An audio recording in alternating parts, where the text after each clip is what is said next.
Now it should be good.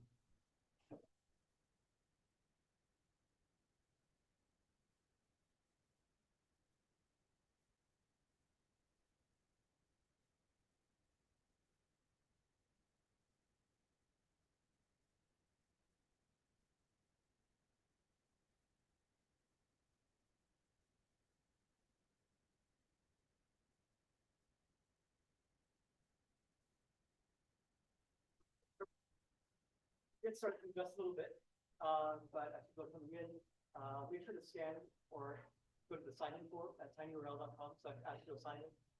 We will be raffling off some official Columbia Astronomy work later on. So to be eligible for the raffle, it's self-sign. Yeah.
Okay, so I think as people are trickling in, we're going to get started. Thank you all for coming.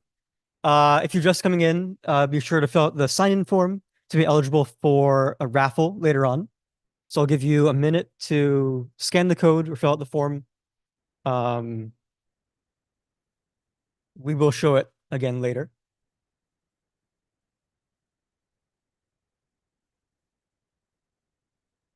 Okay, great. Okay, so we're going to start with some astronomy trivia, then a few quick announcements. Then Dr. Josh Forer will be talking to us about astrochemistry. We'll have a 15-minute or so Q&A. During the Q&A, we're also going to do the raffle with some fun Columbia Astronomy merchandise. Then we're going to have a reception both here and on the 5th floor. We'll have hot chocolate set up, some tea for all of you, and hopefully we'll be able to do some stargazing. Currently, the clouds are, I don't know, questionable. It's misty. Yeah. So Jupiter is up. Jupiter is pretty bright. We might be able to see it through the clouds, but we'll let you know in a few minutes. So, okay. Well, right now, we'll get started with astronomy trivia, and William Groger is going to lead this.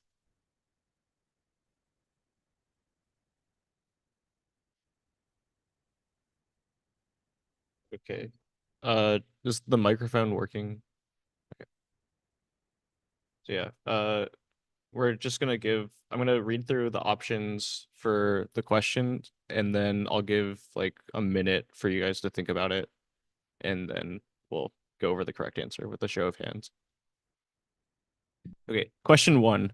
Many chemical reactions behave differently in space than they would on Earth due to the interstellar medium's low density near vacuum conditions. On average, roughly how much less dense is the gas in the interstellar space than in Earth's atmosphere at sea level? We have option A, 10 million times less dense. Option B, 10 billion times less dense. Option C, 10 million billion times less dense. Or option D, 10 million trillion times less dense.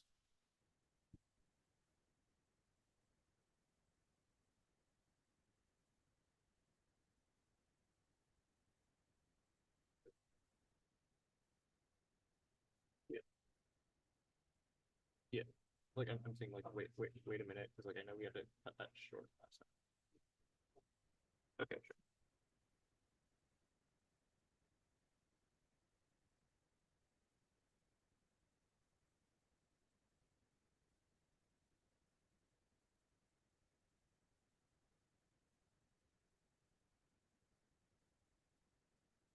All right. I guess let's do a show of hands for option A, 10 million times less dense. Option B, 10 billion times less dense. Option C, 10 million billion times less dense. Or option D, 10 million trillion times less dense. Okay, so this is actually option D. It's significantly less dense than the air at sea level. Okay, question 2. The space between stars, which is known as the interstellar medium, or ISM, is rich with complex molecules that mediate the formation of new stars, planets, and potential life. Which of the following molecules is not found in the ISM? We have option A, buckyballs, or carbon-60, B, B, ammonia, or NH3, C, graphene, or carbon-24, or D, hydrogen chloride, or HCl.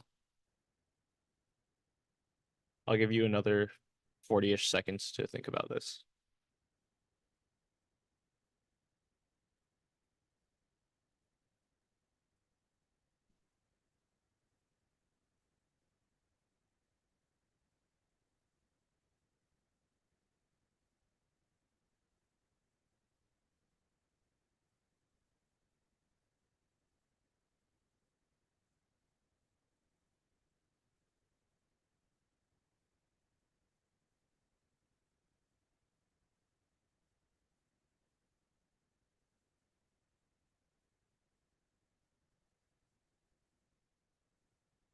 All right, so let's see a show of hands for option A, buckyballs.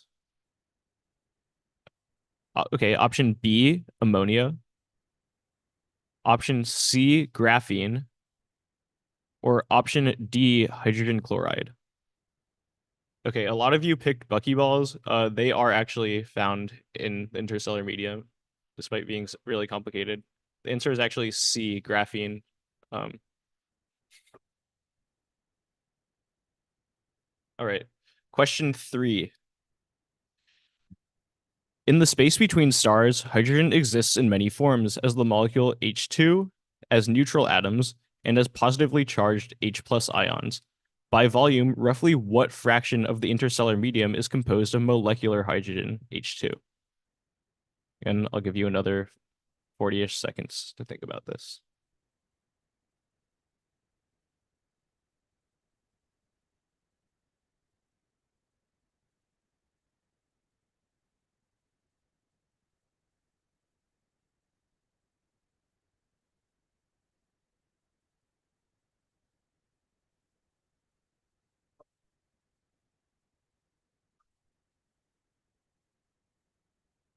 Hydrogen. Of both, I guess. Yeah, like the medium is mostly hydrogen in some form, so it's equivalent.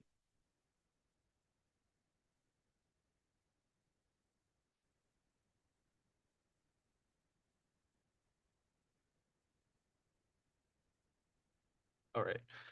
Let's see show of hands for option A, option B, option C, or option D.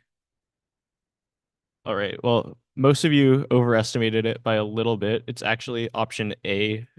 There's very, very little molecular hydrogen.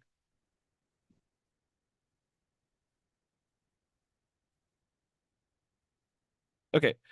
Or now question 4. New stars are born out of giant clouds of gas composed primarily of molecular hydrogen or H2. However, since H2 gives off little light, astronomers look for other brighter molecules to study these clouds. What is the most commonly used tracer molecule for giant molecular clouds? We have A, carbon monoxide, B, molecular oxygen or O2, C, ozone, which is O3, or D, methane, which is CH4.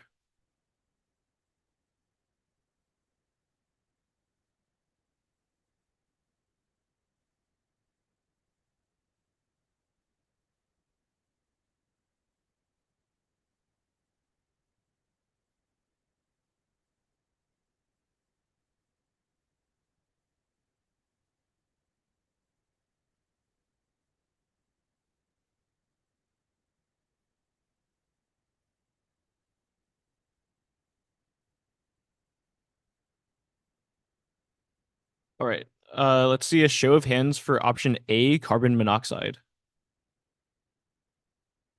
Option B, molecular oxygen.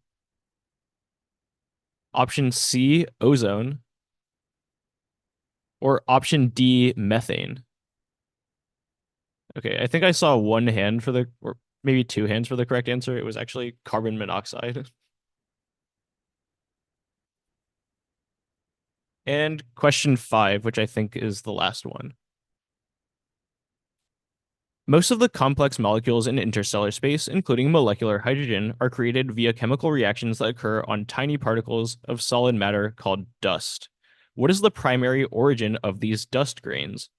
We have option A, the collapse of dense clouds of molecular gas, B, the death of stars, C, the disintegration of interstellar gas clouds by stellar radiation, or D, the decomposition of interstellar microorganisms.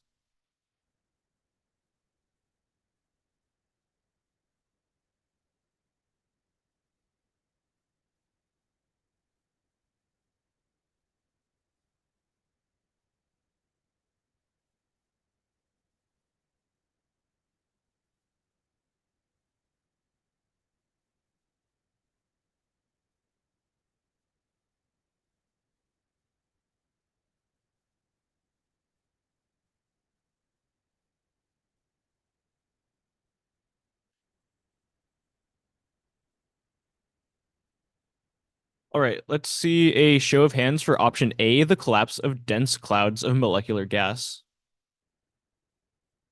Option B, the death of stars. Option C, the disintegration of interstellar gas clouds by stellar radiation. Or option D, the decomposition of interstellar microorganisms. Okay, I think a majority of people got this correct. It was option B, the death of stars. And yeah, that's the last question. So Yeah, give a huge round of applause for everything.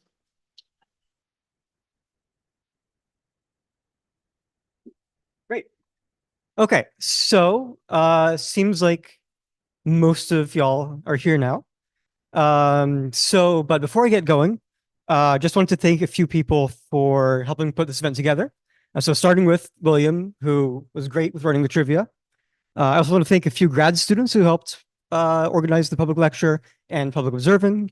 So Michael Masser, Justin Vega, Chris Carr, Alex Masagian, James Sullivan, Fred Garcia, and Meghna Sitaram.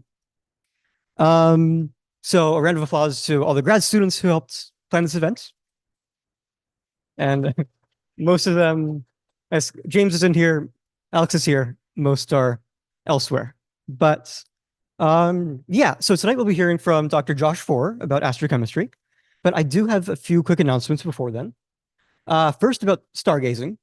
I don't know if we'll be stargazing tonight. We'll make a call after the lecture. Unfortunately, it got cloudy over the past few hours. Forecasts were saying it was going to be clear. But fingers crossed we can still be able to see Jupiter through the clouds tonight. I did also put up a picture of our rooftop telescope because over the past few weeks, we've gotten a few questions about when we'll be able to use the rooftop telescope. Um, Last time, the event on February 9th, I did say that there's some structural damage to the roof, so it wasn't safe for large groups of people to go on the roof. Unfortunately, that's still the case, and I don't think there's been any progress on that in the past month. Um, I'm really hoping that by the end of the semester, things will be fixed up and we'll be able to use the roof, but we're not sure. So I'm not, if you want to expedite this process, I'm not suggesting that you send angry emails to the Columbia administration, but I'm also not saying that that wouldn't work. Just keep that in mind. Um, but yeah, so we do have a few more events this semester. It's March 1st, we're hearing from Josh Forer. On March 22nd, we're going to be hearing from Dr. Flor Brokarden. April 12th, from grad student Daniel Yahalomi. And on April 26th, we're going to have a mystery speaker that we haven't decided yet, but we'll update you soon. If you want to stay updated on the calendar, you can visit our website, outreach.astro.columbia.edu, and the calendar is on that website /calendar. We are almost done with a brand new website, columbiaastroutreach.github.io. It's functional now. It's being populated. By March 22nd, it'll be a brand new, beautiful website, and we're really excited to share this with you. So the next event, March 22nd, is going to be a bit of a special event because the total solar eclipse that's passing through the contiguous United States is happening on April 8th, which is just over a month from now. This is a big event. The next total solar eclipse that's going through the United States is not going to happen until 2044, so another 20 years. So throughout the month of March, we're going to try to do some extra programming to get everybody excited for the eclipse, to educate people about the eclipse. So on March 22nd, we're going to hear from Flor Brokarden, but we're also going to do some eclipse activities. We're also hoping to do some maybe extra observing nights or observing days with solar telescopes throughout March. We'll keep you posted on social media and through our email. We'll also be visiting multiple branches of the New York Public Library over the course of March. Again, check our social media, check our website for updates on that. Or if you have questions, you can come ask us afterwards. We will also be doing some fun stuff on social media, on our Instagram, our Twitter, our new TikTok, to educate and get people hyped up about the eclipse. So there's a lot to look forward to between now and April 8th. And hopefully you started making your plans and booking your hotels for upstate New York or Texas or elsewhere. But that's it for announcements. If you have any questions about our Eclipse programming, we'll be here after the talk. So I'm very happy now to introduce our speaker, Dr. Josh Forer, who will be talking about astrochemistry from atoms and molecules to stars and galaxies. So Dr. Forer is a newly minted doctor. He just got his PhD last year in 2023. And he actually has two diplomas, technically. So he's Dr. Forer, since his PhD was jointly supervised by the University of Central Florida and the University of Bordeaux in France. So this collaboration began with a Fulbright Fellowship in 2021, but after a bunch of paperwork and arguing with the UCF bureaucracy, Josh was able to extend this collaboration from 2021 to 2023. So if you do have any questions about Fulbright Fellowships or doing a PhD jointly advised by multiple universities, or if you need advice on arguing with university bureaucracy, Dr. Josh Forer is the one to talk to. But now Dr. Forer is here at Columbia. He's an NSF Astronomy and Astrophysics postdoctoral fellow in the Columbia Astrophysics Lab, where he's working with Dr. Daniel Savin. And Dr. Forer's research focuses on electron molecule processes for interstellar cloud astrochemistry, which places his research at a very interesting nexus between chemistry, astronomy, computer science, and atomic molecular physics, which is very rare for an astronomy or astrophysics researcher. But outside of research, Dr. Forer enjoys skateboarding and surfing, which he learned to do in his hometown of Miami. He also enjoys snowboarding, which he did not learn to do in Miami. He learns to snowboard in France, where he visits often with his family and actually speaks fluent French. He also enjoys playing guitar and violin and attending hardcore punk and bluegrass shows. And as maybe a slightly unconventional creative outlet, Dr. Four is very passionate about computer programming and open source software, and he's contributed to many open source packages and many Linux packages as well, some of which are integral to his research. So without further ado, I'll let him talk about his research and talk about astrochemistry. So give a warm welcome to Josh Four.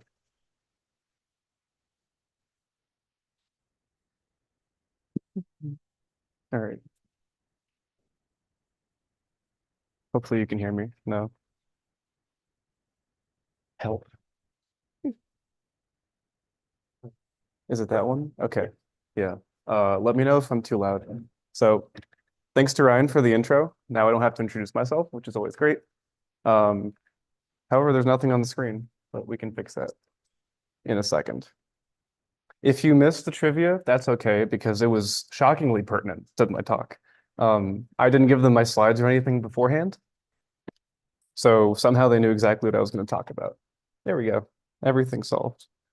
Um, if you came to the last talk, then we're going in a similar direction here. So Professor David Helfand gave a great talk about atoms as timekeepers of the universe.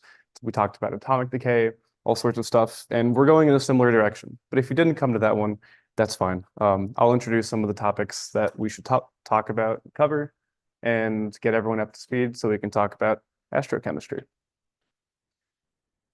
This is an atom. If you're familiar with it, this is specifically carbon. I'll explain why it's carbon in a bit. But atoms are made up of mainly two things. They're made up of the core in the middle and the electrons flying around the core. The core is made up of two types of particles, protons and neutrons. The protons are in, I can point at this thing, the protons are these red guys, and the neutrons are these blue guys. The protons have a charge of +1. The neutrons are neutral, they have no charge, hence the name neutron. And the protons and the neutrons stick together because of the strong force. Now, this core, the nucleus, is total, it's a positive charge because of all the protons, and the electrons have a negative charge. Well, green guys orbiting the nucleus. Opposites attract, and so the electrons orbit the nucleus, kind of like how the Earth orbits the sun. It's a little bit different, but that's an analogy that works to a certain degree. They're attracted to each other, but the electrons are so light that they orbit the nucleus, and the nucleus kind of stays in place. And this is an atom. Specifically, this is carbon because it has 6 protons, you can count them, 6 neutrons, and 6 electrons. So any atom that has exactly 6 electrons, 6 protons, and 6 neutrons is, by definition, carbon. We gave it that name. But taking a step back, talking about the history of atoms, because the history of atoms is the history of the universe. We mentioned the Big Bang previously. That's, as far as we know, at the beginning of our universe. At time equals 0, we don't know what happened. We don't know what happened before the Big Bang. We don't know if there was a before the Big Bang. We don't know what happened exactly at the Big Bang, but we know what happened after the Big Bang, and that's where we are right now. So the Big Bang happens 13.8 billion years ago. Space-time really kind of expands and blows up, and all kinds of stuff happens really in the first 10 seconds that I'm not really going to get into because it becomes more of my field later in time. After 10 seconds, the universe was 10 seconds old. Protons and neutrons that were flying around, zipping around with electrons too, the protons and neutrons start to combine and stick together to form the nuclei, so the core of the atom. And then after 1,000 seconds, which is like 20 minutes or something, so 20 minutes, the universe is 20 minutes old, electrons start to combine with the nuclei. So the protons and neutrons are together, and the electrons meet up with them, and they form the first neutral atoms. And then thousands of years pass, hundreds of thousands of years pass, and we enter the Dark Ages. I guess they're called the Dark Ages because there aren't stars yet. Stars haven't had the time to form, so there's no star light, which is a lot of what you see when you look up at night. You see stars, but at this time, you would have seen no stars at all. Hundreds of millions years later, maybe about 100 to 200 million years, we get the first stars, and then from the first stars, we get the first galaxies, and this is basically the same age that we're in. Stars are still being born, and galaxies are still being born. And galaxies, the structures of galaxies is still being determined by the stars. You might have seen this before. This is the periodic table of the elements if you've taken a chemistry class, but it's a little bit different than what you might be used to for 2 reasons. One is all of these colors. It's actually color coded as an indication for where the elements come from. And I'll get into all of the different colors later in the talk, but we can see that hydrogen at the top, the first element, helium over there, and a tiny bit of lithium have this dark blue color. And the dark blue color are atoms that came from this fusion in the Big Bang. So these were the first atoms that were created right after the expansion of the universe. Right after the expansion of the universe, there's none of these guys. These guys aren't around yet because if you paid attention in trivia, they come from dying stars, but we'll get into that later. I've also excluded some of the heavier elements. Usually the periodic table goes to like 118 elements, I think, but the higher elements are man-made. We make them in our labs on Earth. As far as we know, the stars don't make them, so it's pretty cool for us. Back to the atom. I think I've explained most of what I want to explain about this. So if you have carbon over here, really any atom will work for this, but let's pick carbon. I like carbon. If you shine a light on it, so light comes in, this is a little light over here, a photon comes in carrying energy in the form of light. The electron can actually absorb the light. The electron absorbs the light, and when it absorbs the light, the electron absorbs the energy of the light. And when it absorbs the energy of the light, it starts to orbit the nucleus farther and farther away. So the light kind of pushes it out farther. But now it has higher potential energy because it's attracted to the core. This electron out here is attracted to this positive nucleus, and it wants to be closer. So it's not comfortable out there. And what it does when it's not comfortable, which may be similar to us, is it relaxes. It relaxes to the orbit that it was at previously, and it gets closer to the nucleus. And to do so, it emits light. It emits the light that it absorbed because, well, light carries energy. It can't get any closer because there are more electrons here, and electrons don't like each other, so they kind of stay away from each other. But this is a pretty interesting result. Specifically, what's also interesting is if you shine light with less energy on this atom. If you have light with a longer wavelength, a lower frequency, what happens is nothing.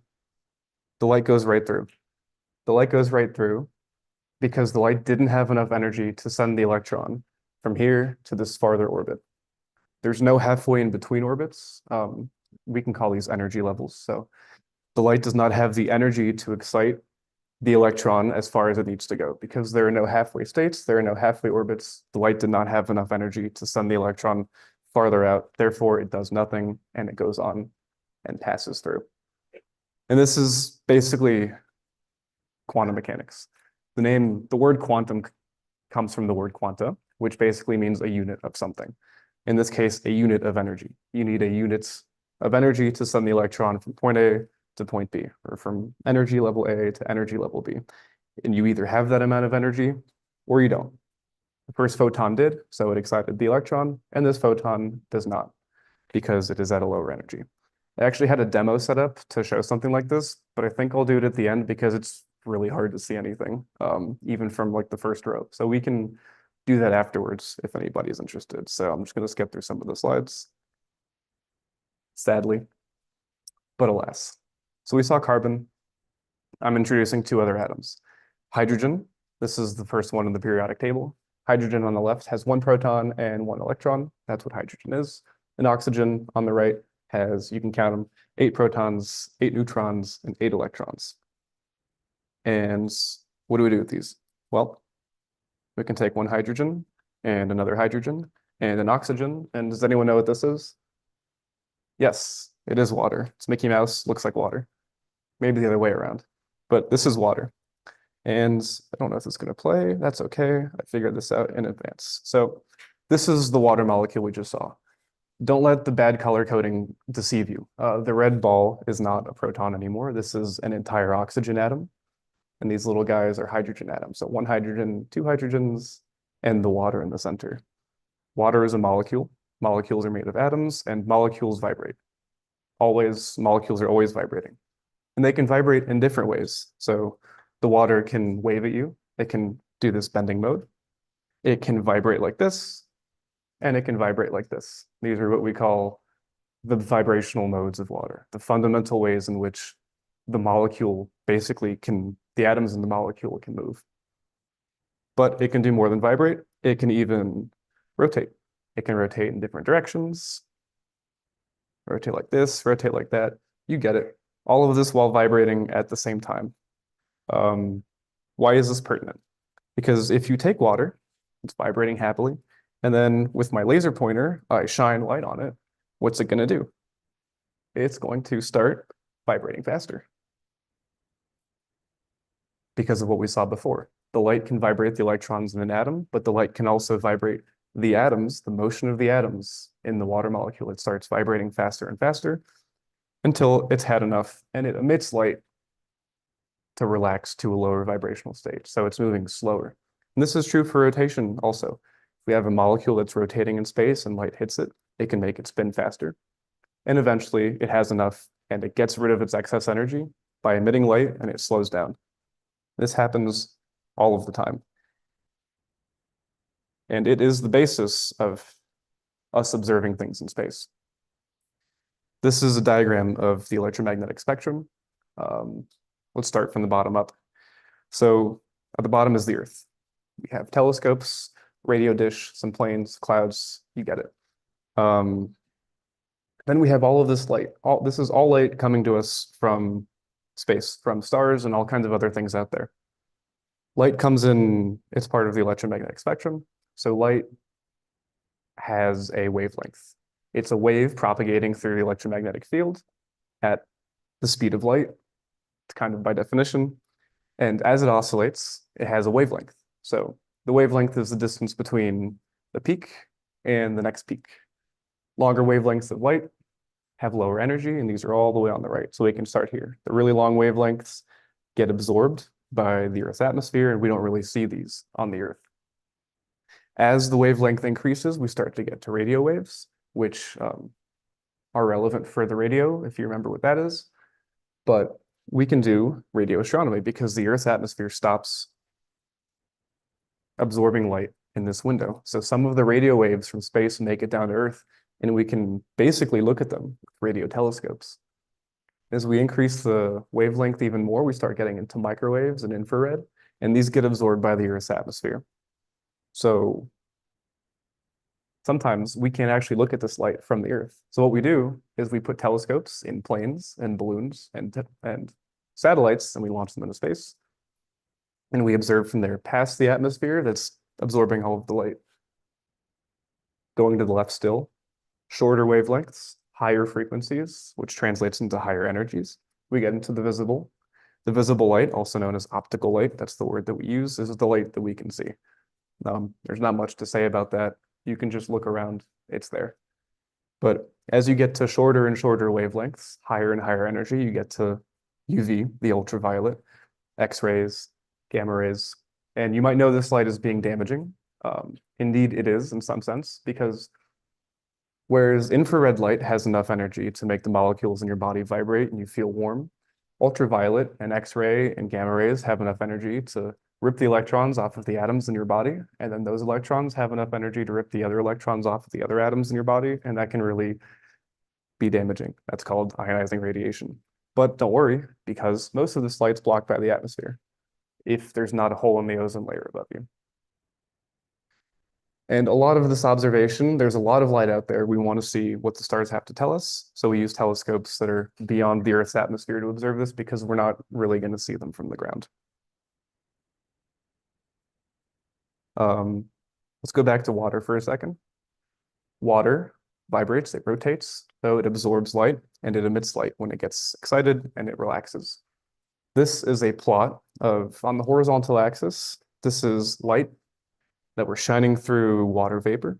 And on the vertical axis is how much light is transmitted, so 0% to 100%. 100% all the way up top, all of the light gets through. 0% on the bottom, none of the light gets through. And you can see, so this is an infrared terahertz. This is the frequency in the infrared range. There are a lot of features, but specifically, there's this first drop and there's a second drop where the water absorbs a lot of the light here and even more of the light here, almost all of it. This corresponds to what we saw before. The three vibrational modes of water, the three fundamental ways in which the water molecule can move. So that first waving mode, Here it is absorbing the light, and the other two stretching modes are over here absorbing light.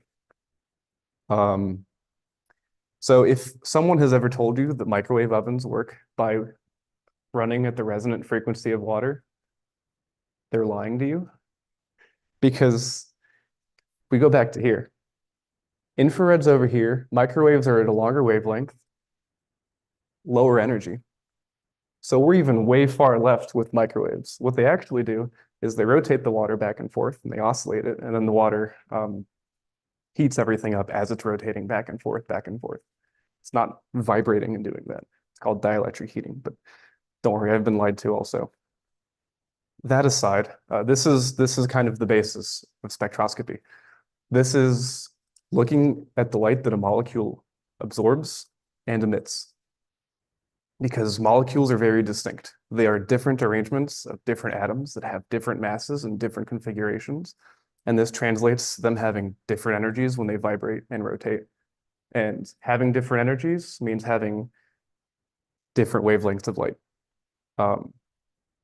You look at the light that a molecule absorbs and emits, and you compare to what we see in space. If you see a certain light from space, you compare to what you measured in the lab, and you can say, that's that molecule all the way out there in space. And this is what we do with telescopes. I don't do it, but other astronomers do this. This is an example of ALMA, the Atacama Large Millimeter Submillimeter Array in the Atacama Desert in Chile. The wavelength is in the name, so this is an array of telescopes that observes millimeter and submillimeter light coming at us from space. So some of this gets absorbed by the atmosphere, but that's why they put it in the desert in Chile, because it's at a very high altitude and it's at very low humidity. So there's not a lot of water in the atmosphere, and you're pretty high up in the atmosphere too. So low density, not a lot of water in the air, and it's really good conditions for observing stars. If you've ever been somewhere like this, desert, top of a mountain, you'll notice that you see a beautiful sky, you can see the Milky Way, and you can see all kinds of stars you didn't see before. It's nothing like the sky in New York.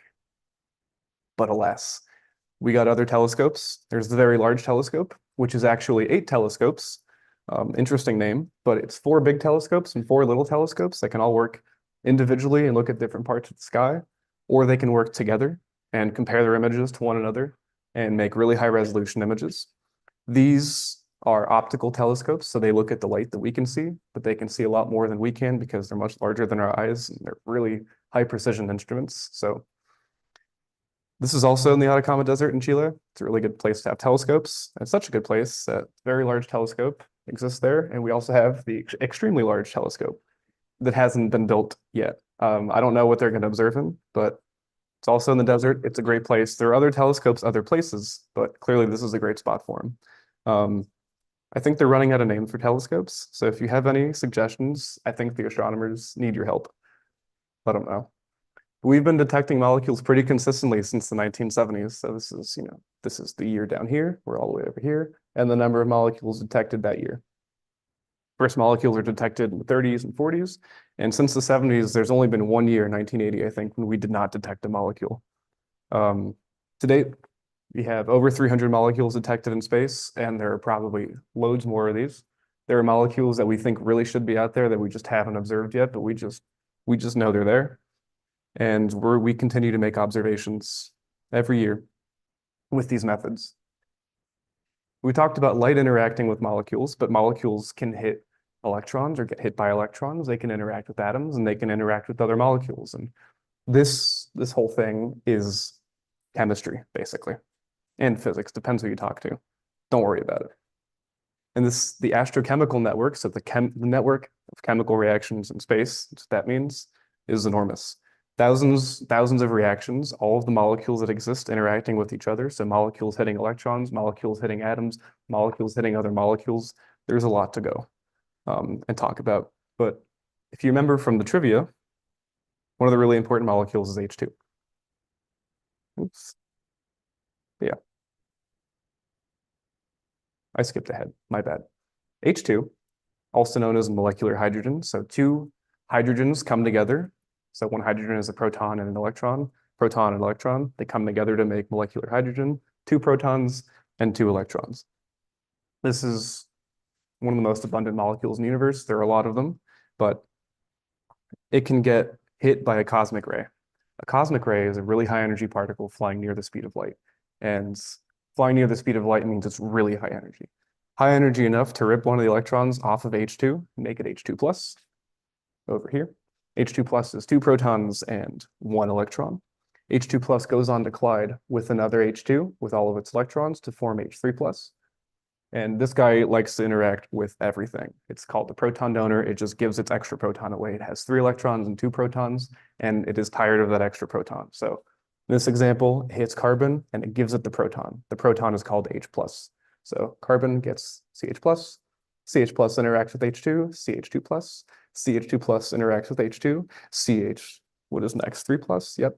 Interacts with H2, CH5 plus, it goes on and on and on and on. And each one of these guys can interact with all of the other molecules in space and atoms and electrons.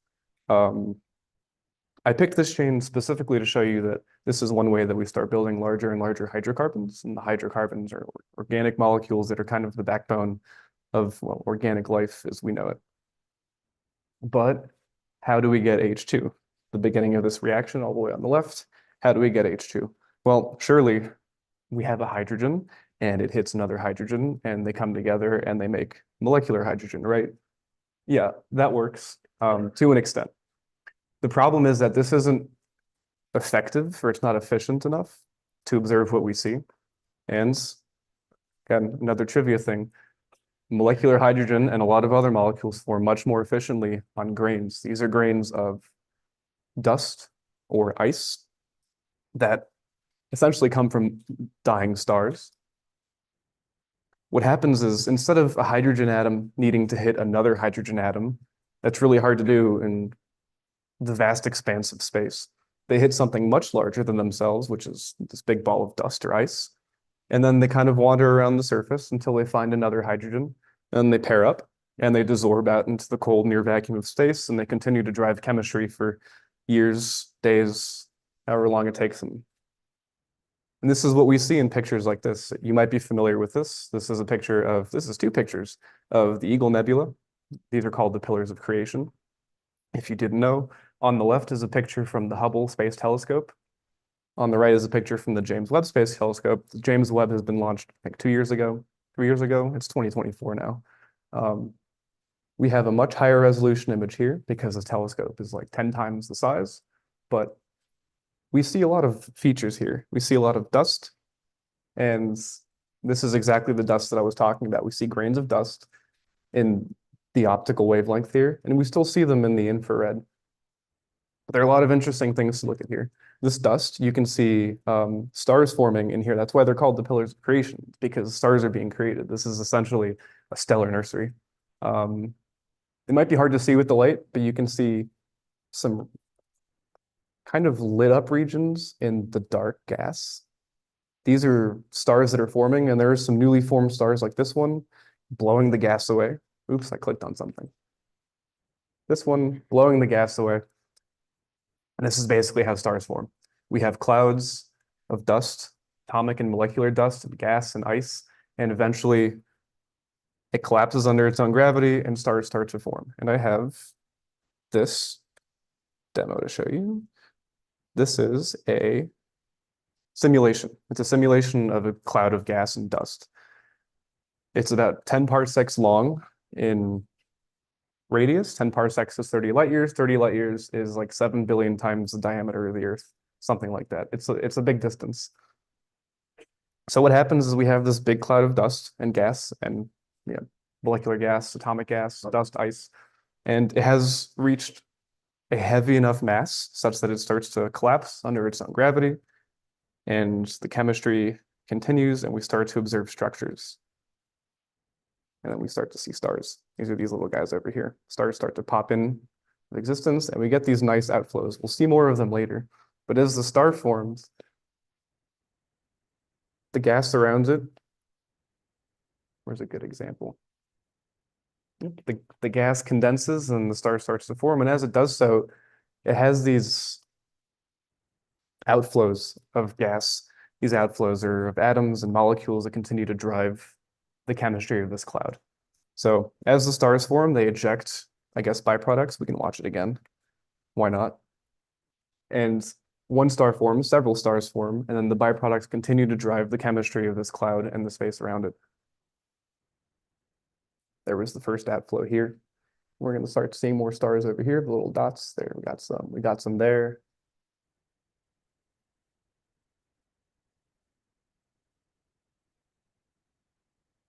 I should say I did not make this. I shamelessly stole it from the Starforge team.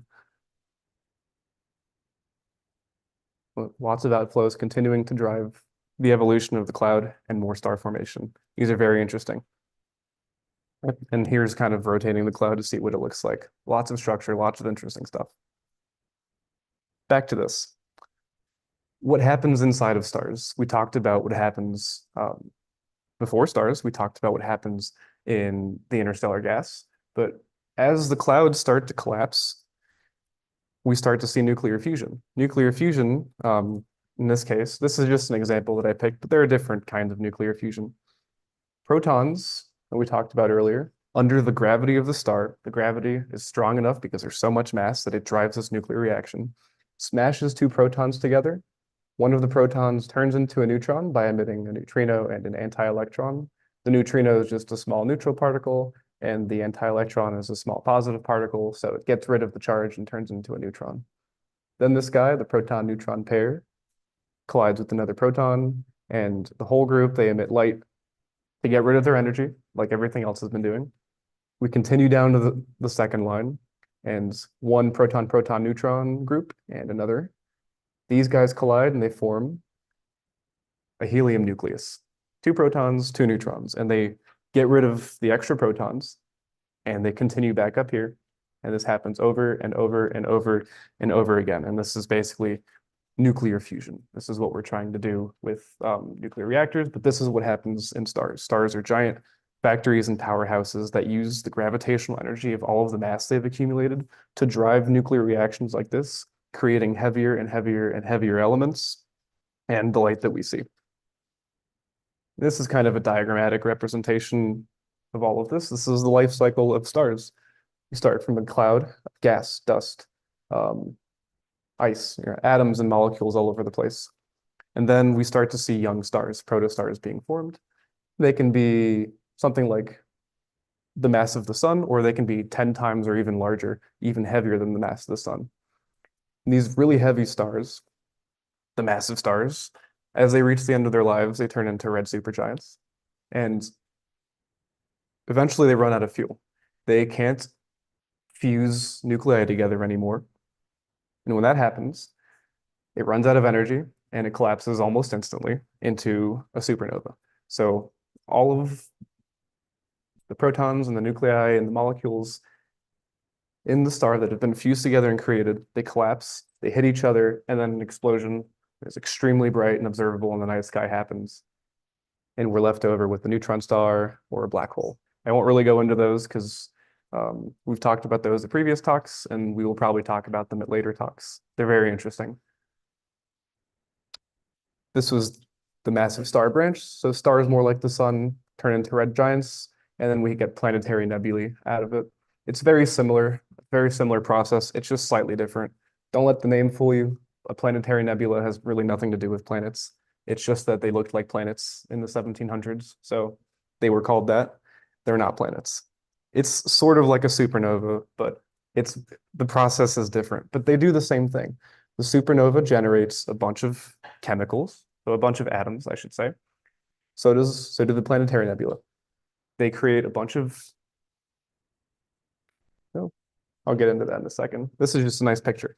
This is a picture taken by the James Webb Telescope that I've mentioned before of Cassiopeia A. This is a supernova remnant. This is kind of what they look like. You see sort of a spherical distribution of gas. It's flying away from the center. And this is full of new elements that were created in the supernova blast. In the death of this star, it created a whole bunch of elements all over this periodic table. So starting from the beginning, right, we had the fusion from the Big Bang, where we had hydrogen, helium, and lithium. Tiny, tiny bit of lithium in this dark blue. And then as we go down the table, we have this green. This was made from exploding massive stars, so supernova. Big giant stars die in spectacular supernova, and that's where you get elements like oxygen, fluorine, aluminum, phosphorus. And in yellow, we get more carbon also. Carbon and nitrogen, for example.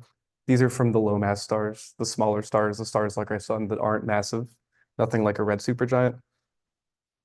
In this lighter shade of blue, we have exploding white dwarfs. Apparently, white dwarfs can also explode. Our sun is going to turn into a white dwarf when it dies, and white dwarfs can continue to accrete matter and then explode. Very interesting stuff. But I'm not going to get too far into that. Most of the heavier elements actually come from merging neutron stars. So the result of, say, a supernova, we get a neutron star. Two neutron stars can collide, can merge and collide. And this is where we get the heaviest of the elements, as it turns out.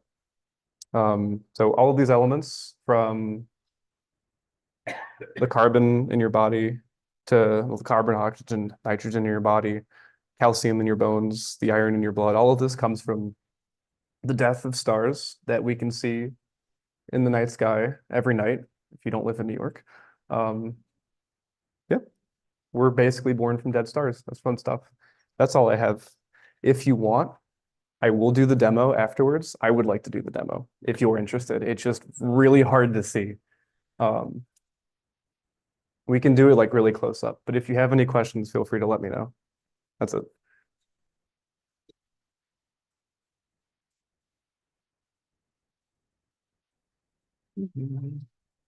Great. Thank you so much. Okay, so we are going to do a Q&A now. But actually, let's have another round of applause for Josh's fantastic talk.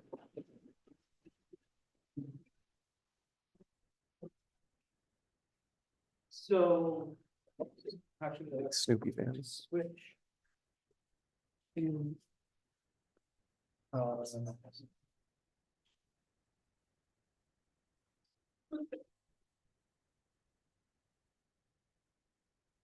I think they're gonna have microphones for you.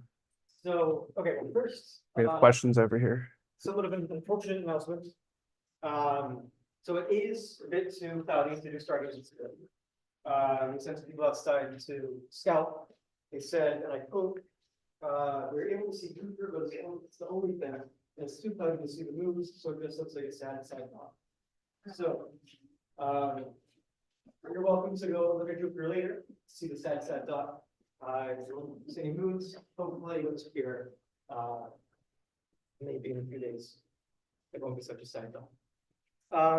But oh,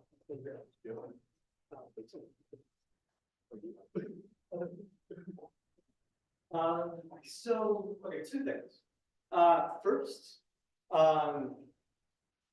if you want to ask questions anonymously, you can ask them through this form, tinyworld.com/astro-questions -1 for month 1. I'll have the questions that you ask up here on the computer, and we'll alternate between questions in person and questions online.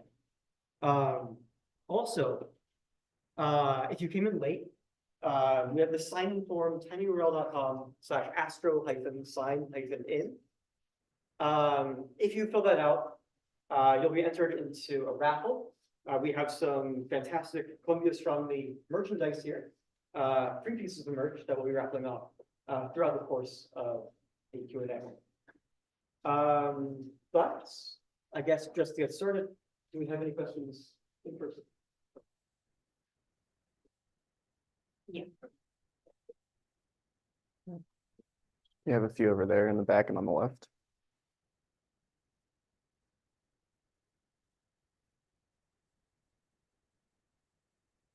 Thank you. Thank you. You said you found about 300 molecules so far. Yep, give not or me, take. but And obviously there are millions of molecules, at least. What is the holy grail molecule you're looking for, if there is one? Is there something that would really get you excited? one of them is actually an atom, so I'm gonna cheat. We haven't, to my knowledge, we haven't detected H minus. I might be completely wrong, but I haven't heard of it yet. H minus is hydrogen with an extra electron, so 1 proton and 2 electrons. It can occupy, so the hydrogen, the lowest orbit the hydrogen electron can occupy has space for 2 electrons. And so this hydrogen has an extra electron, but the way we detect molecules is by looking at the light they emit. But because it's just one atom, it can't rotate, it can't vibrate, and the only option it has is to excite the electron and have it come back down. But there's nowhere for it to excite to. So we can't see light. It doesn't emit light. And we have to infer its existence very secondhand, I guess, indirectly. And I don't think that's happened yet. It's hydrogen, one proton and two electrons. It's got to be out there, right? Is what I think. There's so much more complicated stuff. Why isn't that out there yet? But Okay, so question online.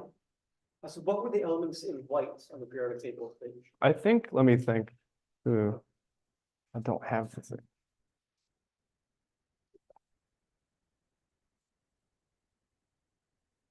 So I think these were synthetic elements that haven't been detected at the time, but I'm pretty sure, so I don't remember what 43 is called, but I think that one's been detected from stars. So this is the question that I had, but I haven't looked into this. I think it just doesn't fit into any of these categories yet. I have some questions about 43 as well, but I'm going to answer them later for myself, but I don't know yet.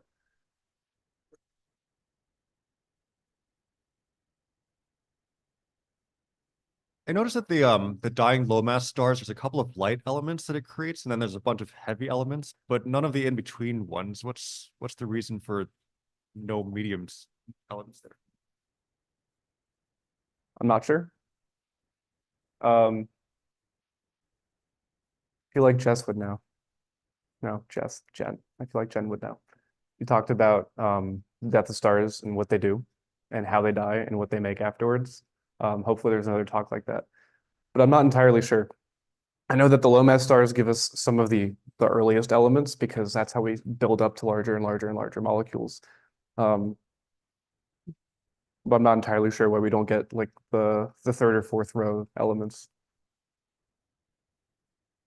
There's a question here, and So before we read the next question, we're going to raffle off the first piece of merchandise, which is a fun little Columbia University Astronomy and Astrophysics magnet. It has a roof lock on it, which is currently inaccessible because it's dangerous to stand on the roof, but you can admire it from afar on that. And that will be going to Hunter and Peter. Hunter Agnew. Sure, yeah. And I'll read the next question. This question, okay, is there a lower limit to the photons wavelength?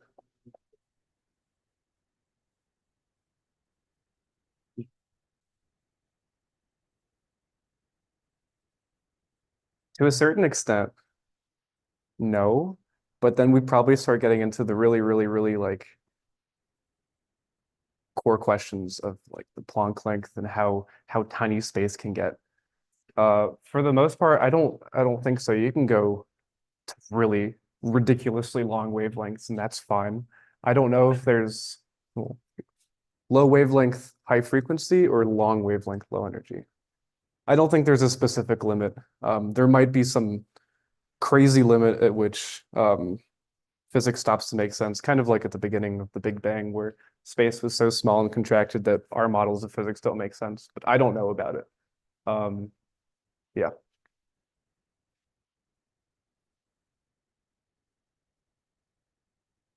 There's also questions in the back. So what sort of research questions can you ask or answer by observing molecules from these telescopes? Or are we just cataloging molecules?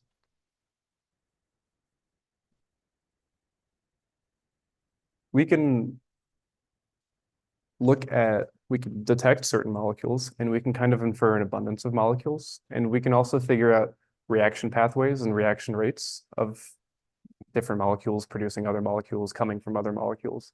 And we can kind of figure out some mechanisms, some of the chemistry that's going on in the cloud. So sometimes detecting an abundance of a molecule will tell us that there's a problem with our models or a problem with how we understand certain processes happening. But there's also cataloging, looking at what's out there. But the cataloging is important because different chemistries react differently. For example, you can look at the metallicity of a galaxy, how metallic it is, basically. And you'll get typically different results for things with high metallicities versus low metallicities. Yeah. Then online. So you mentioned that hydrogen molecules were formed by hanging around dust. How was the first ever hydrogen formed when there was no dust yet? They probably collided. Those things still happen. Hydrogen can still collide. And space was less expansive back in the Dark Ages, still ridiculously big. But the universe was much smaller back then.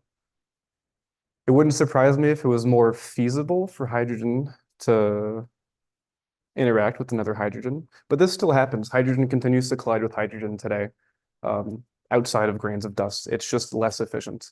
And the Dark Ages lasted a long time, and that might be a reason why it was so long. It took such a long time for the earlier stars to form, because there were no grains for stars to form from.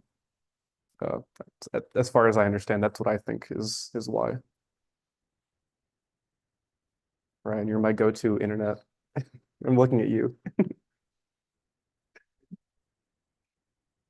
Yeah. Oh, hi. Do you have any sense of whether we will ever find out what happened before nucleosynthesis?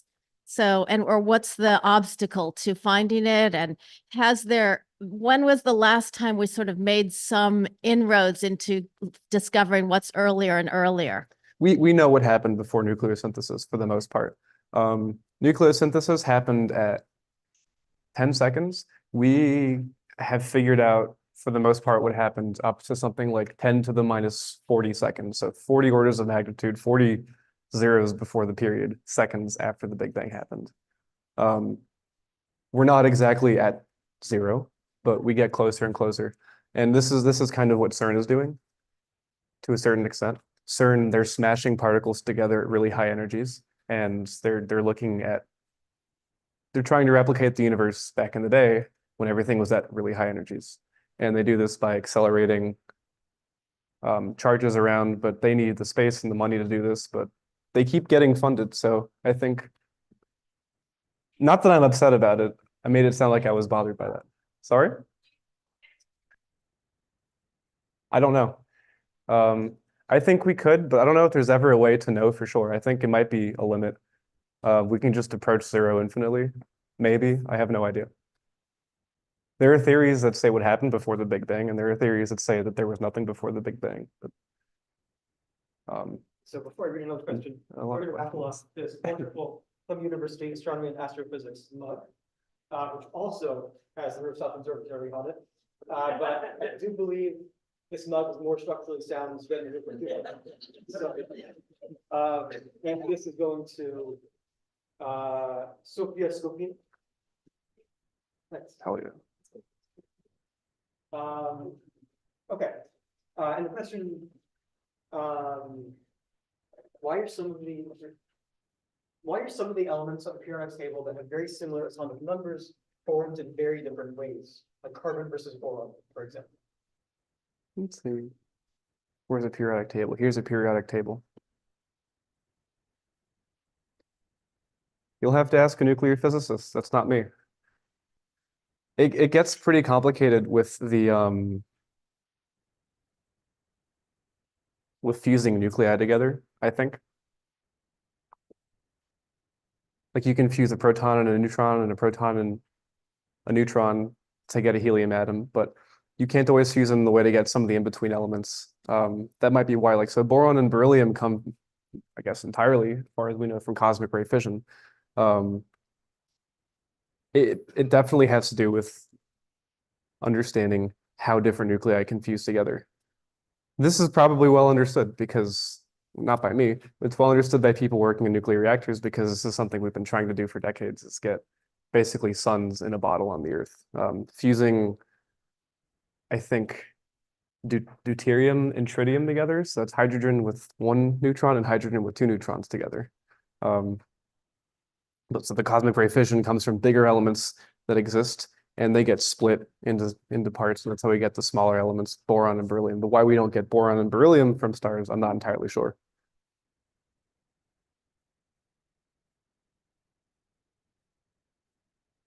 Hi, I get- this is a great table, but thinking, are we missing what's the chemistry inside the black holes, or do we know?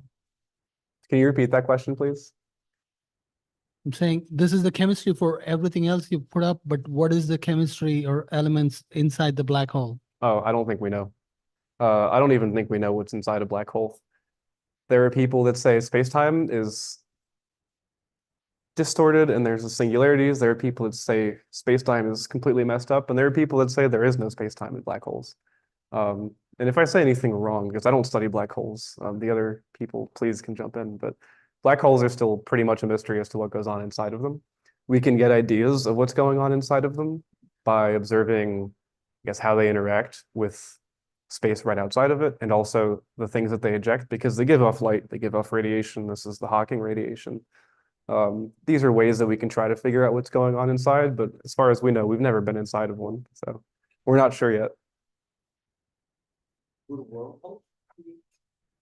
No clue. Totally different.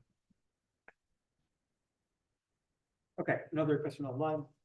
May you please explain, I think there's a similar question earlier, but may you please explain how we know which explosions cause which atoms or molecules? We can observe stars really, really far away. And we can, so the light that we see takes time to reach us. And we can see stars that are really far away, and these would maybe be younger stars. That's one way. We can figure out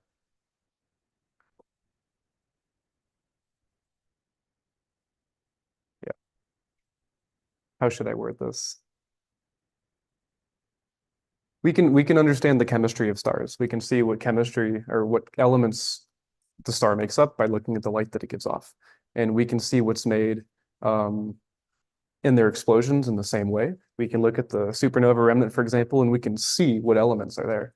And we can tell where that explosion came from. So we can tell that a supernova came from a massive star, or we can look at a planetary nebula and we can tell that that came from a lower mass star. And we know where these things come from, and we can see what's inside of them. And so we can see where those things came from.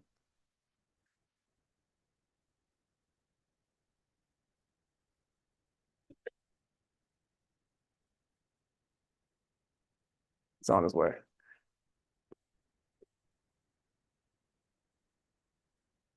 Hi. Hi. There's been recently some progress in controlled nuclear fusion, right? Which would be, of course, a solution to all our clean energy problems. You know, scientists are divided in two groups, you know, the ones who feel that we're close, like within 20 years, and the skepticals who think, you know, that, you know, they're skeptical even about the feasibility of having a controlled nuclear fusion human-made. Where do you stand? You know, what do you think about recent progress? In which categories, in which school of thought? I'd say there are three school of thoughts. We're close. We've been close for 70 years. Kind of skeptical, and it's not going to happen. Exactly. There are definitely people that I know in all of those. I think we're still a ways away. I don't think it's impossible, but I think it's not happening soon. Okay. Yeah. The second school of thought. Thank you. No, were there a set number of protons and electrons formed at the Big Bang? Is there a set amount of mass in the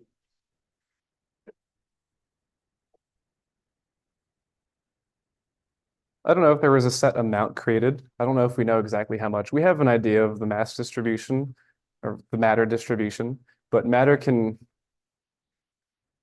so they tell you matter can neither be created nor destroyed, but that's kind of complicated. Particles can kind of spawn into existence.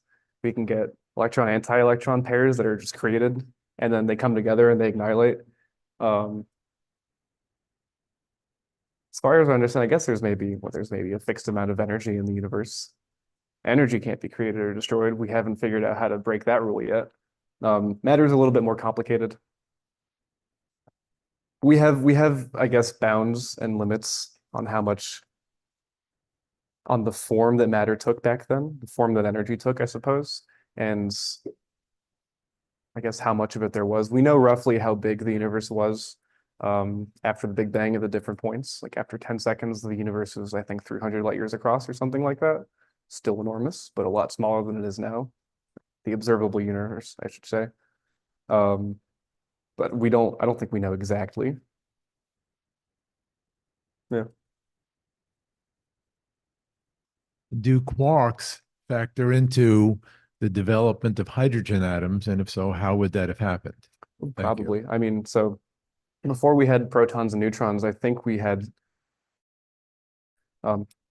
some sea of quarks and other particles that eventually condensed, if you will, into protons and neutrons, because the protons and neutrons are made up of smaller pieces called quarks, and the quarks, we don't know if they're made up of anything smaller. We haven't observed that yet, but for now, they're fundamental particles like the electron. But before we had protons and neutrons, I guess we had just like a quark, electron, sea, something like that. I'm not too familiar with that happened before the Big Bang, but eventually the quarks come together and they form the protons and the neutrons that eventually come together and form the helium and the lithium, and then the electrons have been there kind of the whole time. And they bind to the protons that were made by the quarks.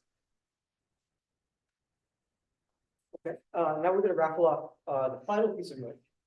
This wonderful little Columbia Astronomy and Astrophysics tote bag. Also has the rooftop observatory on it. This is special because it has some stars and shooting stars on it that look like the rainwater that damaged the roof. And the bag also folds like the roof will fold if you're too many people on the roof. So cherish this bag because we can't cherish the roof. And this bag is going to Masuka Williams.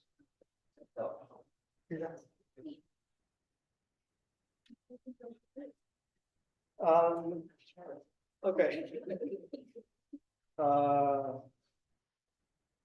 Okay, so I think we'll do a few more questions.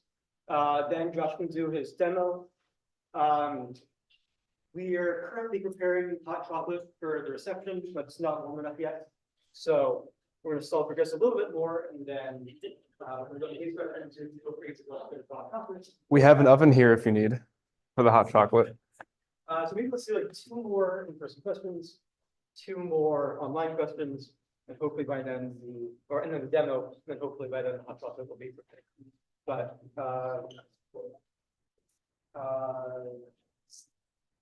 yeah, sure. Yes, so she wants to know what are those gray elements and why? So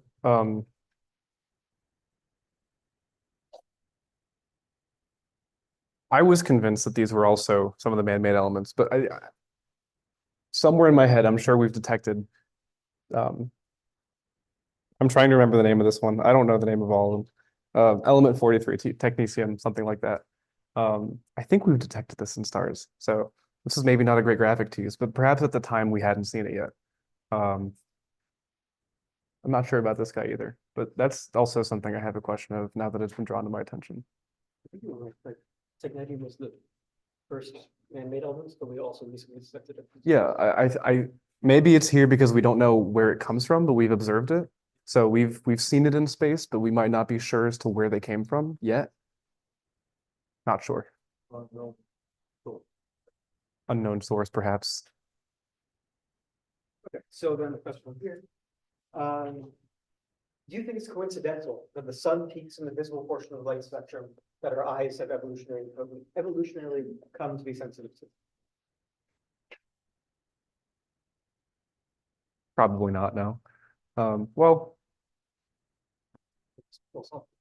yeah. There's a little bit of bias behind that because plenty of organisms can see in the infrared and the ultraviolet. We can't. I think to a certain extent, it's I doubt that it's completely unrelated. We've evolved to see light, and we see the light that's perfectly transparent in the atmosphere. After millions of years, evolution is bound to take care of that and figure out that we can look at this light just fine. I don't know any animals that can observe radio waves, but I'd love to hear about them if you know about them.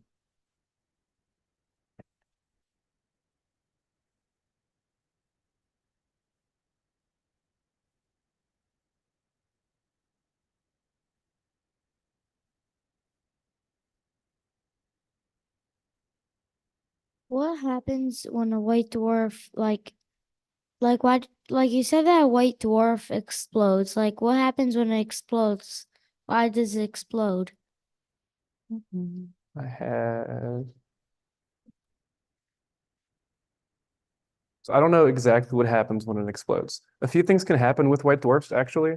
So you have a sun-like star, a star that's kind of the same mass and the same size as the sun, could be a little bit bigger, a little bit smaller, but eventually it goes red giant and it shoots out a bunch of its chemicals, so its atoms and molecules, and it collapses into a white dwarf. A white dwarf is basically a really, really, really dense star, kind of like a neutron star, not quite as dense. And it's held together just by the fact that electrons can't be close to each other. So what's holding up the white dwarf and making it a star is electrons not liking each other. What can happen, especially in the case where, let's say there's two stars orbiting each other, so it's a binary system, the white dwarf can start stealing the matter from the other star or gas around it. And if it's, in one case, it can collapse into a neutron star, which is even more dense. But it can also explode if it doesn't collapse into a neutron star. And I don't know the dynamics and mechanics of that too well, but it's probably something similar to a supernova in this, or in the planetary nebula and the supernova, in the same sense that it gives off more elements into the surrounding gas. So, We have one more question. yeah, let's do, okay, so the hot chocolate is warm enough now. Okay, we're gonna do one more question down here. And then, just 1 second. How is the black hole made? Oh no, they stole my slides. It's okay. So after the supernova, or before the supernova, so we have a really big star. And what's holding the star together is the power of all the nuclear fusion that's happening. It's sending light and all kinds of energy outwards, and it's holding it up. When that stops, all of the matter is attracted to itself because of gravity. It collapses like this. And if there's enough mass, you have an object that is so heavy that light can't escape it, basically. That's a black hole. Great. Okay, thank you for all your questions. And thanks again to Josh. Thank you, Ryan. If you want, we can turn the lights off and do Yeah, this. so a few things. Okay, so we're gonna do the demonstration now. We're gonna turn the lights off. If you, oh, thanks. Hopefully not too dark, so nobody falls down the stairs. So yeah, after the demonstration, you can feel free to come down here, ask Josh more questions individually. You can go up to the 5th floor. There'll be hot chocolate and other astronomers that'll be happy to answer your questions. We also really value your feedback. So as you're on your way out, please fill out this tinyurl.com/astro exit ticket. And yeah, so after this, we'll see you on March 22nd or sooner for the eclipse activities. But I guess for now, let's turn the lights off and You also project this. oh yeah, we can do it. Whereas it was laptop or PC extended? I think it was laptop. Okay, that makes sense. That's useful.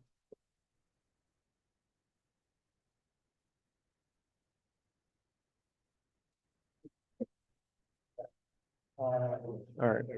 So there are two stages to this. One you can see from most places in the room. Not really if you're in the corner. I'll try to turn it or something. But the really cool feature, you have to be like right in front of it to actually see it. What's going on is there's this tube, there's this oven. Don't touch it, it's hot. And inside the oven is a tube of mercury gas. It's heated to like 100 and something degrees Celsius. We got mercury atoms bouncing around. And it's sandwiched between two conducting plates up here and down here. And so what's happening right now, actually, that's the wrong way, is that there's an electric field going up, and the electric field is driving the electrons from the bottom plate to the top plate. And as they're going through the gas, they're hitting the mercury atoms. And like nothing's really happening because they don't have enough energy to excite the electrons in the mercury atoms. They bounce off the atom, nothing happens. What you can do is you turn up a really strong electric field, that's what the E is, And then after a certain point, well, yep, I'm clicking this too much. They have enough energy, so as the electrons go up, they're getting more energy from the electric field. They collide with the mercury atoms here. They give their energy. The electrons in the gas give their energy to the electrons in the mercury atom. That's what these dots are. Should have said that earlier. And then those atoms, their electron gets excited and it relaxes again and it emits spaghetti or light, basically. That's what's happening here. You should be able to see nothing because I haven't turned the electric field on enough. It's on, but as I ramp it up, you'll start to see a blue light. I'll try to turn it a little bit. It's extremely faint. I thought this would be a lot more visible in neon, but we didn't have it. But you should see the blue. And it looks like I'm just turning it on and off, but there really is an electric current between them. There's nothing, and then there's something. As soon as we turn it on, this is basically the quantum nature of the atoms. And if you want to come up close and look at it, you will see disks that form. And I can explain this one. Can you guys see like the pancakes? Don't touch this. You see the blue light? You see how there's two of them? Okay. So the electrons are getting excited. They're moving up. They don't have enough energy. And then this first light is when they have enough energy to excite the mercury atom. And then they've lost their energy to mercury. But they get excited again and they hit mercury later on. So there's two disks. So we'll start from the beginning. If you can see there's one disk at the top. And as I increase the energy of the electric field, there is a second disk because they're getting more energy. They're getting the energy earlier on. Yeah. So here there's nothing. Now there's one disk. And when I increase the electric field, the electrons have the necessary energy earlier on, and the disk moves down. And then we get two disks. And then it gets crazy, but let's focus on that. Hopefully you can see the discs. I can see them, but I know what I'm looking I for. don't think we can see anything if we're looking at the corner, right? No, it's optically thick. You have to look at the. Yeah, I can try to turn this. Apparently a lot of people are interested in this. I'll be here all night.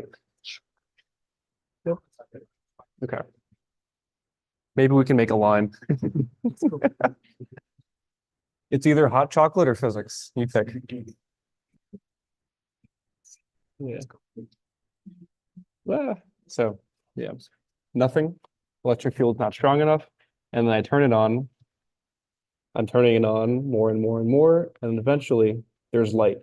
And the light's coming from the electrons and the mercury being excited and then relaxing by emitting light. And as I make the electric field stronger, the electrons have enough energy earlier on, so farther away from the plate, and the light moves down in this disk that you can see. It's extremely delicate. And make sure the temperature is okay. There's a lot to this experiment. Yeah, you can kind of see this disk.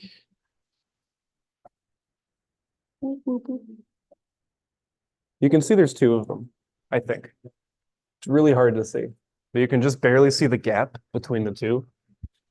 Let's try this again. Yeah. So the electrons, Now I can see it. you can see the gap.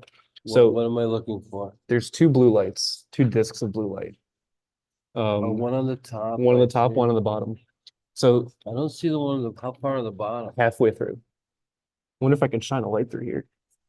Right Yeah. there, That's the top one? that's the bottom one. Oh, There's a the bottom top Then one. oh, wait, show me the top one. There's like a bottom. mesh. There's this mesh here. It's right below it. How far away? is it? They're super close. They're Oh, okay. very close and hard to see. I don't have my reading glasses. So. It's hard. Yeah. Here there's one. I'm moving it down and the other one is there. Well, I saw something go up. Yep. Well, this is going down. And then you should see another one on top of it. So here there's one disc, very Yeah, faint, they're like. and now there's two. Like a quarter millimeter. Yeah, it's like a millimeter, Yeah. something like that. So the electrons in the first disc, they have enough energy to make the mercury glow. and then they lose their energy, but the electric field drives them again, and then they get enough energy to make it glow again. And that's the second disk. So what we show, we're showing that the more energy they get, the higher the level it goes. The more energy they get, so it happens in very specific places because it takes a very specific energy to excite the mercury. No more, no less, basically. If it could happen at any energy, you would see something like this, Ooh. and it'd be uninteresting. What is that? This is the electrons have enough energy from the get-go. This is they have way too much energy. And this is cool too. And so what are they doing? They're creating photons? Is that what Yep. they're? Yep. They're exciting. They're creating by atoms jumping from to a higher level. Yeah, the electrons in the mercury, the electrons in the mercury get kicked up and they fall down and they emit a photon. Let's try to What's get up? a photo. Yeah, right out here. Also, what's up? Let me try to see if I get a photo of Good luck. I tried. It's the light that might be photo's good. not bad. That's not, That won't help. that's not the, yeah, that's not the. That's the wrong photons. Oh, actually, I'm not bad. No discs, one disc, two discs. This is really faint. It's actually faint because the first transition happens in the ultraviolet, but it doesn't get through the glass probably. And the higher transitions happen in visible. But I could show you with the oscilloscope, but that's less interesting. I don't know. Maybe a more physically inclined person would like to do that, but the oscilloscope scares me. This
as these stars form and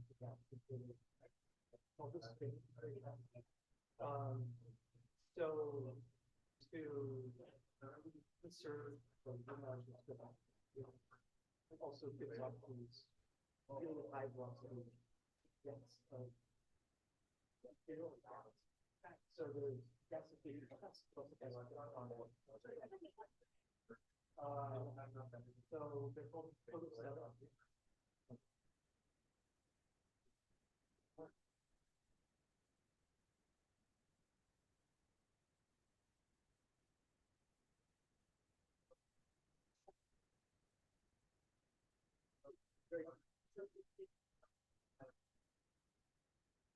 Yeah.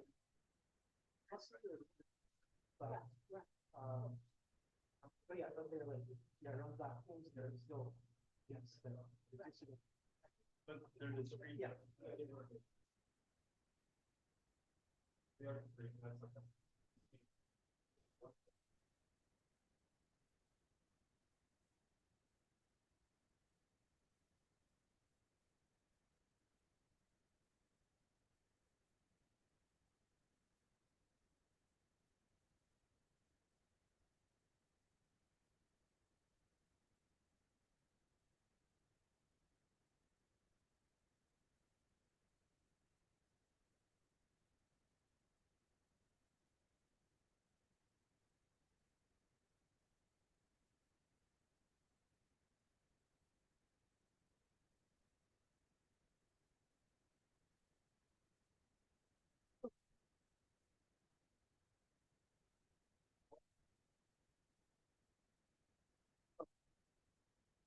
That's fine.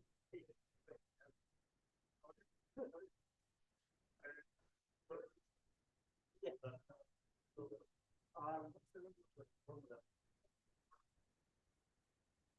So we have, okay, so, yeah, so we were thinking we haven't done anything yet. So we're thinking that, maybe after these, maybe we have a daytime. This sort of, some spot.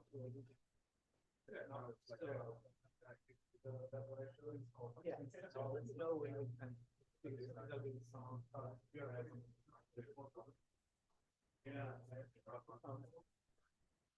Yeah. So we're going to try to do something. Yeah.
Yeah, so here's the state, it's called James Webb Space Telescope is something like terabytes of data, computers,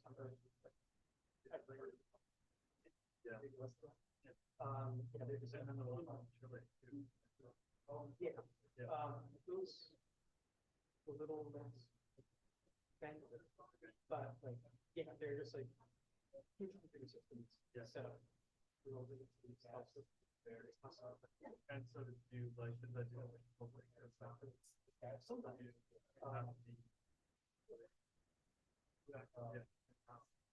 it varies. Usually, so it's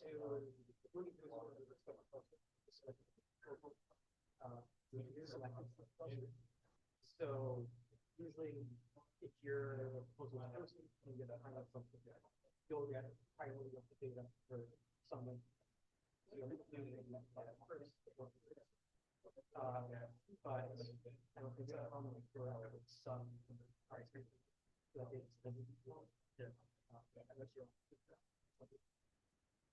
Yeah. What? Yeah. I guess like I work some financially there's like but there's no like it seems like it's kind of like it's always like but for you to actually like get it you have to make like get it and then like they'll follow it after I think the data set rather than just like right. Usually it's the data that is like raw data. It's usually just like yeah, it requires lots of processing. Yeah. So things that are processed things that are public. Yeah. And that's usually up to the observer who has the student problems.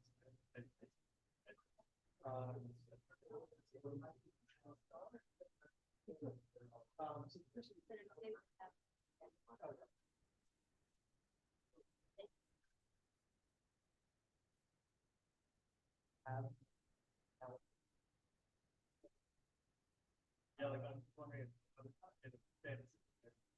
I like something set up on it that designs it pretty broad.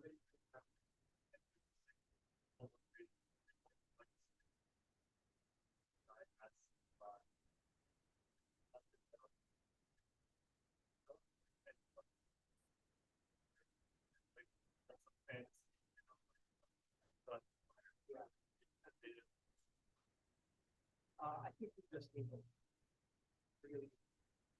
Live feed also would not be particularly interesting. A lot of these require long exposure. You're not going to get much from photosynthesis, you know, less frame. So when you say that, like, they're like monitoring, it's almost like they're monitoring, like, to really get a picture, you also take like some time to think. It's like, oh, for one day we open the telescope, let it. Yeah. Yeah, that's pretty cool.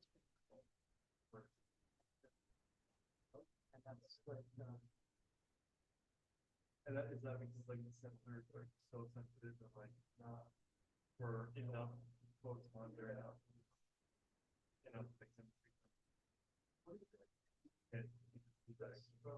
I mean, you can think of it as a giant bucket, right? Yeah. Where we have photons streaming in, right? But we need to collect enough of them for it to mean it.